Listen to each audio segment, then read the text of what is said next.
Halo, selamat malam teman-teman. Apa kabar? Ketemu lagi ya. Kali ini kita bakal ngebacot masalah perkembangan kenaikan harga kopi ya di akhir-akhir ini ya, terutama kenaikan harga kopi robusta yang dimana kenaikannya mencapai 100% ya dari tahun kemarin. Tahun kemarin merangkak dari 40 ke 45 ke 50, 52, 55 sampai sekarang ada di kisaran 80 dan 87 ya. 80 untuk grade 1, 87 untuk fine. Yang katanya grade 1, yang katanya fine robusta. Keluhan saya adalah kenaikan harga ini tidak diikuti dengan minimal dengan kualitas yang sama dengan tahun kemarin, atau juga kenaikan kualitas ya. Saya bisa memaklumi kalau misalnya harga naik, kualitasnya bisa lebih naik lagi ya gitu. Ya memang karena permintaan, ya ini demand ekonomi ya. Jadi di mana permintaan yang begitu besar tapi supply sangat terbatas, maka harganya akan naik, cenderung naik. Nah, yang kami keluhkan pada saat ini adalah kami nggak tahu ya untuk sekarang saat ini klasifikasi grade 1 Fine Robusta, karena pada intinya kalau kita grading sesuai dengan penamaan tersebut grade 1 dan Fine, maka nilai cacat yang ada pada kopi mentah atau green bean robusta itu tidak sesuai.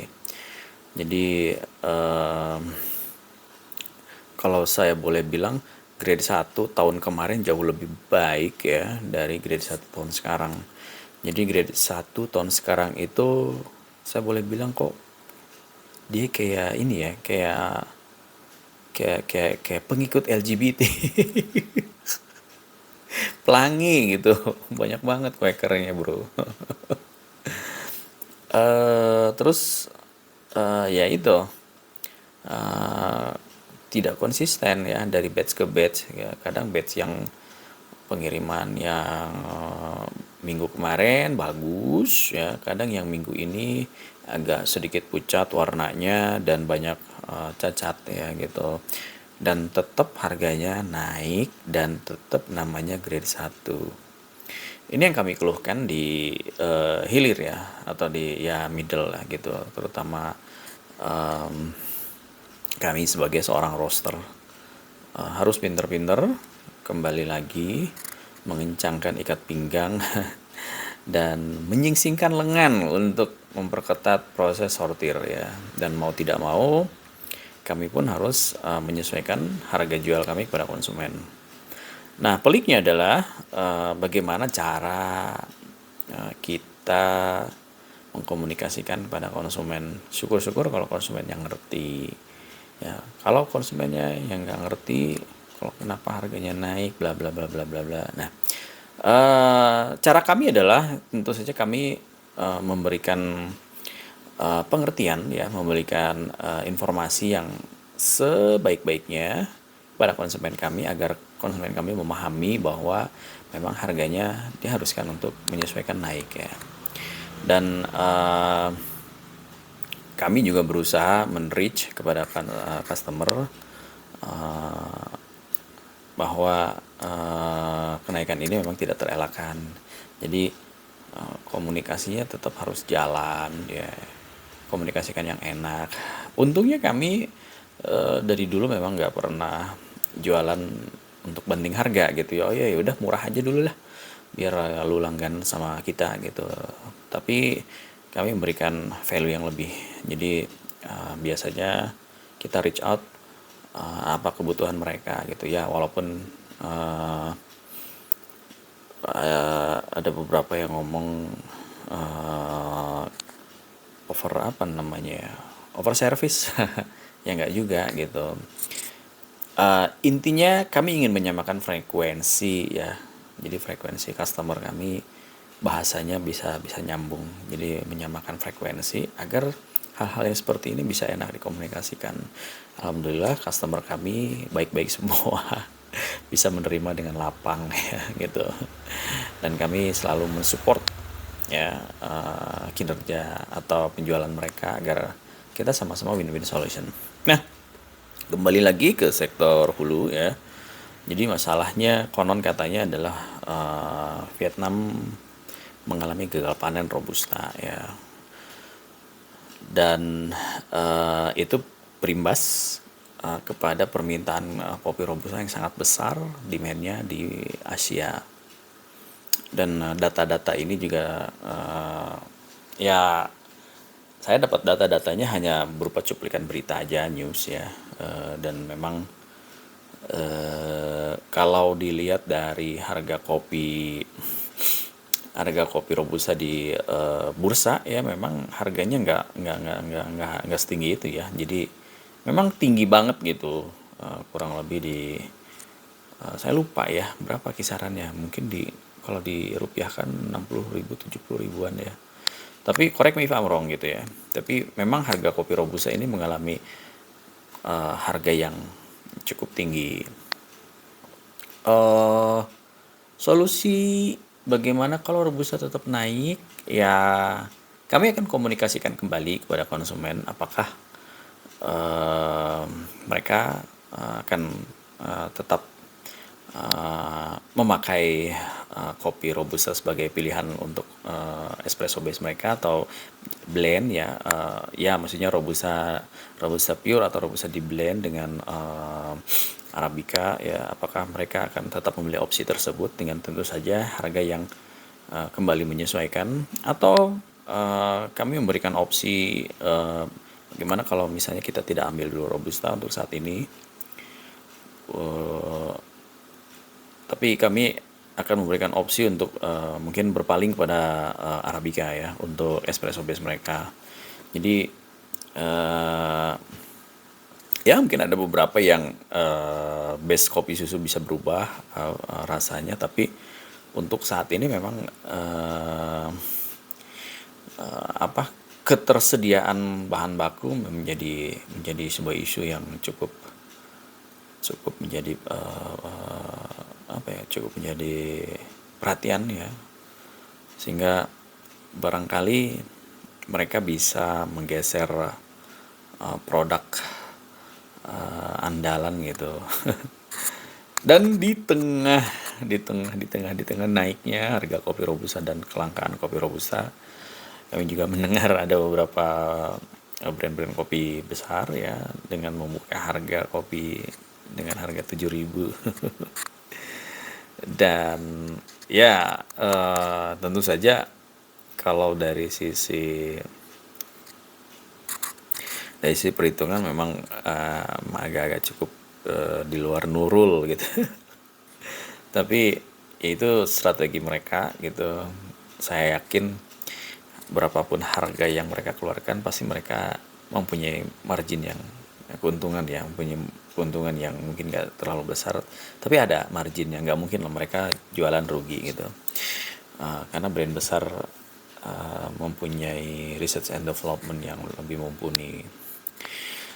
Lalu bagaimana sikap kami? Ya sikap kami tentu saja mau tidak mau harus menyesuaikan.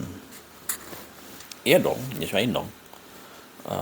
Di tengah arus yang begitu deras, jangan sampai kita larut atau hanyut ya dalam kebingungan ya, antara bingung ya tinggal menyesuaikan aja, intinya gitu sih, lebih kepada konsumennya mau nggak gitu. Karena mau tidak mau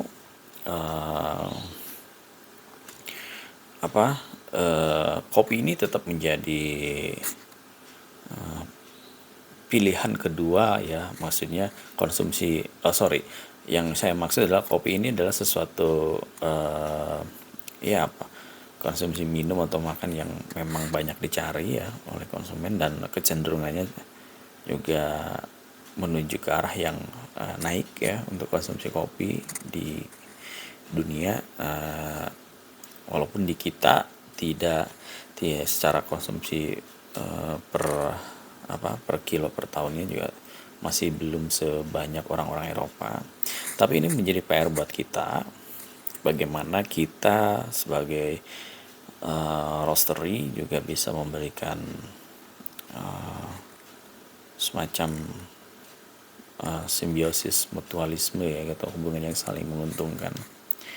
Ya, semoga saja harga robusta atau harga kopi ini bisa ada kepastian lah gitu, atau ya entahlah mau nyangkut di mana nanti normalnya. Karena kami juga sebetulnya belum riset, belum survei langsung ke beberapa tempat yang kopi yang kami punya. Jadi ini hanya berupa informasi yang dari pertukaran chat ya, dari WA, dari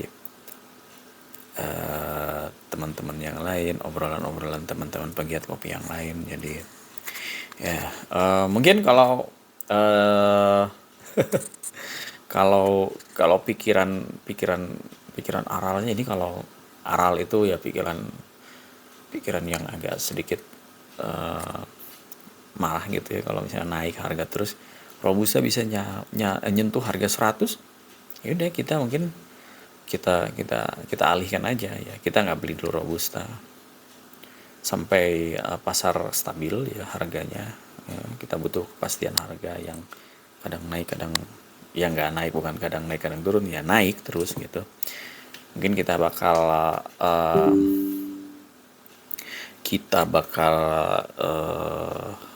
komunikasikan kepada customer kita untuk ya udah kita cuma jual kopi Arabica aja untuk jajaran blendnya. Karena sekarang menariknya adalah kopi-kopi Arabica dari Brazil cukup murah ya, dibanding kopi Arabica yang lokal juga mungkin lebih murah kopi Brazil gitu. Dan secara taste it's okay, not bad ya, dan proper sih sebetulnya, tergantung selera aja. Tergantung pinter-pinter di blend aja untuk mencari setelan yang pas untuk espresso base-nya. Jadi kita tunggu deh gimana situasi dan kondisi harga kopi ya, karena sampai sekarang masih cenderung trennya itu masih naik harga kopi, terutama kopi robusta. Tapi pada intinya semoga saja teman-teman penggiat kopi baik itu di hulu ya dan di hilir bisa bisa menyiasati ya, semoga bisa bertahan lah gitu intinya dengan ceruk pasar yang kecil ini kita ya, dibanding industri besar gitu. Jadi pangsa pasar pun tidak sebesar industri kopi instan ya gitu. Dan ya ini menguji kita bagaimana kita mencari bahan baku agar jualan kita tetap sustain ya gitu. Iya dong, bener dong ya. Kalau situasi kayak begini tuh keahlian seorang roaster dalam apa tuh? Dalam mencari relasi ya, mencari sebanyak-banyaknya, mencari pengolah sebanyak-banyaknya agar kita tidak kehabisan bahan baku, itu diuji. Jadi gak gampang jadi roaster itu, walaupun banyak banget gitu yang enak banget ya jadi roaster gitu. Emang gede secara margin memang cukup besar kami gitu, tapi memang ada hal-hal lain yang seperti bagaimana kita mencari ceruk pasar ya, terutama untuk roastery awal ya, mencari ceruk pasar itu yang susah gitu. Kecuali kalau mereka memang dari awal sudah setengah jalan, artinya mereka sudah punya nama besar atau mungkin pecahan dari roster yang lain dan bla bla bla bla. Mungkin biasanya untuk mulai start awal tuh ya ada pegangan lah gitu. Ya entah apa, pegangan data konsumer gitu dan lain-lain ya. Nah, balik lagi ke masalah harga. Kita berdoa semoga harga stabil ya. win-win lah gitu. Uh, Buruh tani, pengolah, uh, mendapatkan harga yang baik, kami juga mendapatkan harga yang baik. Jadi win-win solution. Jadi wah, ada yang ngomong bagus dong petani kalau harganya naik terus. Petani iya bagus, tapi kalau nanti nggak ada yang beli gimana? Atau petani yang mana dulu? Petani di kita rata-rata buruh tani ya. Coba lah kalian survei deh, mereka jual cherry dapat berapa gitu ya. Jadi masih banyak hal-hal yang harus dilakukan kalau kita ngomongin kesejahteraan petani, yaitu lagu lama ya. Kami bukannya tidak tidak mau petani sejahtera, kami ingin semua lini di perkopian ini menjadi sejahtera ya, petaninya, roasternya ya, siapapun itu, buruh buruh teman-teman yang lain, baristanya gitu, lalu coffee shopnya juga, lalu ya bla bla bla bla bla bla bla bla. Intinya win-win solution, tapi ya itu hanya terjadi di fairy world gitu. Jadi hanya terjadi di dunia fantasi, di dunia hayalan ya, yang dimana tidak ada yang namanya sifat rakus manusia. Jadi ya tetap tetap ada, harus ada, ya bukan harus, biasanya sunnahnya tetap begitu. Pasti ada pihak yang tidak bisa untung terus, tidak bisa rugi terus lah. Jadi kalau udah lama jadi ngelantur gitu ya. Intinya kita kita saat ini bicara belum belum belum belum dengan data presisi, tapi berdasarkan asumsi. Ini juga eh, berdasarkan asumsi saya sebagai seorang roster ya. Eh, jadi apapun itu kalian juga bisa bebas berasumsi ya. Jadi asumsi ini bukan bukan suatu kebenaran, atau juga bisa benar bisa salah gitu. Jadi ya ini hanya yang saya rasakan. Jadi gimana teman-teman yang lain barangkali bisa menanggapi. Nanti kita ngobrol lagi di edisi bacotan di malam hari ya. Oke. Semoga kalian dikasih kesehatan ya, dan dilancarkan usaha dan rezekinya. Oke. Bye.